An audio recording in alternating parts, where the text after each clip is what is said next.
Are diesel cars to be banned by 2027?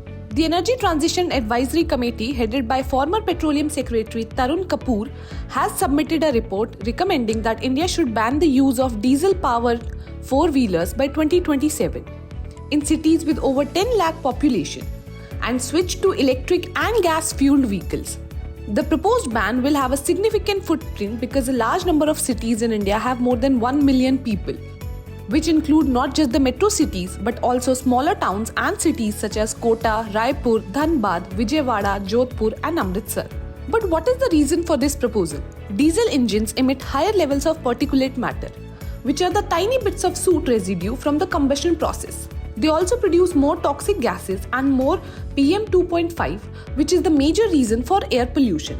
Now, long-term exposure to these pollutants can lead to heart and lung disease, such as asthma attacks, and even result in premature death. And as per Reuters, diesel makes for 2/5 of refined fuel consumption in India, with 80% being used in the transport sector. And the other reason for this proposal is that India wants to achieve its goal of cutting its greenhouse emissions to net zero by 2070. Net zero or becoming carbon neutral means not adding to the amount of greenhouse gases in the atmosphere.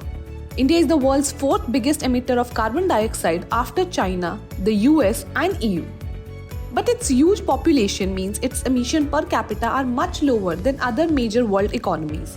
India emitted 1.9 tons of CO2 per head of population in 2019, compared with 15.5 tons for the US and 12.5 tons for Russia that year. India also aims to produce 40% of its electricity from renewables by 2030 and reduce total projected carbon emissions by 1 billion tons. And to curb this issue, the report suggested boosting the use of natural gas, which is less polluting than liquid fuels like diesel, and raising the share of natural gas in its energy mix to 15% by 2030 from the current 6.7% mark.